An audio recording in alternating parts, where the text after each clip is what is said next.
Alrighty, YouTube, it's your boy Zxous, and we are back. Now, I know I've not been uploading as much. I've just been a bit busy, right?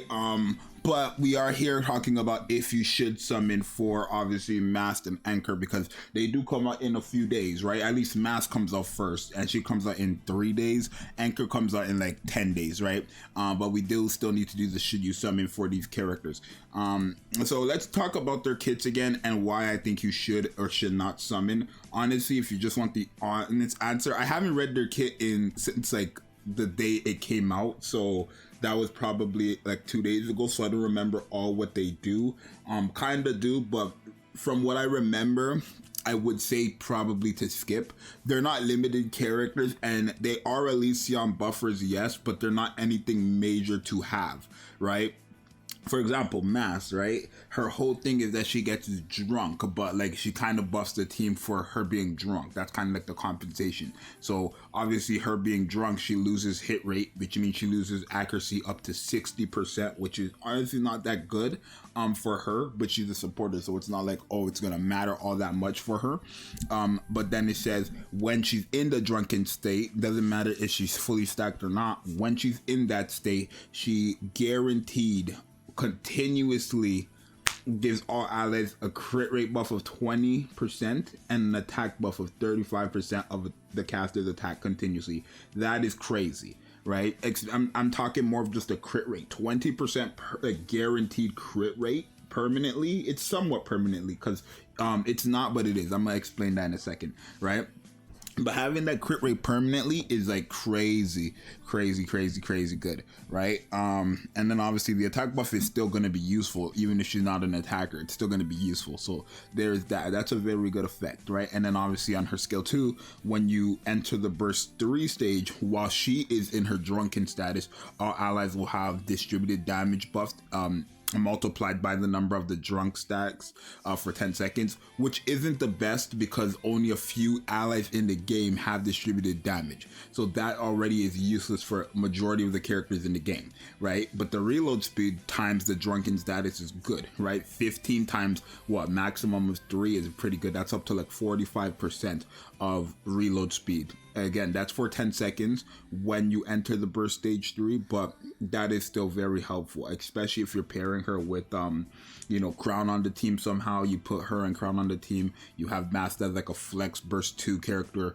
even though Crown is there. And now, especially with Helm's favorite item, you can do that, right? You don't need Naga anymore. You can just have MAST there as the, you know, other burst 2 flex character. Helm is already healing and giving crazy support, so there's that as well. But not everybody's gonna have Helm's favorite item, right? But that is like kind of the new comp that I think people should strive for. Well, I want to say that when I actually try out Helm's full favorite item kit, right? But then it says activates when the caster reaches max stacks with drunken at the end of a full burst, affects stuff after the stacks are removed, hangover. So basically when the stacks are removed, right? It doesn't say anything about actually removing the drunken status, right? It says effects stuff after the stacks are removed, right? Like, I don't know what this means. I don't know if it's basically saying when you hit max stacks of drunken, then at the end of a full burst, it removes, what's it called? It removes these, like, the drunken status. I don't know, but if that is the case, then yeah, she stuns herself for 10 seconds after that, which is a debuff, hence why Anchor, when we talk about Anchor, it's gonna make more sense. And then her burst skill, crit damage and attack damage for 10 seconds to all allies, and then if in the drunken status, all allies will get an attack buff of 20% times the number of the drunken status of the caster's attack for 10 seconds. So overall, as a support, she is a very good support, right? The distributed damage is not really that useful for every character in the game, but her entire kit technically is kind of very useful for a lot of the characters in the game. Is it worth going for? Yes and no. I feel like it's worth going for the Elysian Tower. Other than that, not really. Maybe Solar Raid when you can figure out a team comp for that, but I don't really think this is someone you need to have when she comes out, right? And then for Anchor, right, who I would honestly say is probably the better of the two. I'm not sure actually, right? She is the character who's kind of there to be with MAST, right? She's kind of, you want MAST and Anchor on the same team, right? Because if you take a look at Anchor's first skill right here, it says activates when entering a full burst, affects all allies. These obviously happen 3 times, but the time you get to the 3rd full burst, she starts to remove debuffs, right? I'm assuming the drunken status, because it's hit rate decreasing, and then also the stun, those are considered debuffs, right? And then when you get to the 3rd full burst, and then every full burst after that, obviously Anchor is going to be able to just remove these debuffs, right? So that's kind of like the whole point of what's going on here, right? That's why you kind of want them together.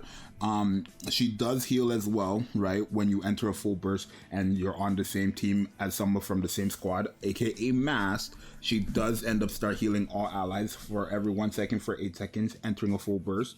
And then obviously she does have other effects, right? Distributed damage again, which is not for everybody, but it's there. HP potency for 5 seconds, which isn't the best, but it's there, right? Her skill 2, sorry, the mouse is a bit messed up. At the end of a full burst, affects all allies. They get hit rate, which is okay. An attack buff of 35% of the caster's attack for 10 seconds, which I do like. And then obviously reload speed buff for 40% for 15 seconds after the full burst ends. Having MAST gives that reload speed buff while you're in a full burst, and then Anchor to give you basically the same amount of reload speed after a full burst.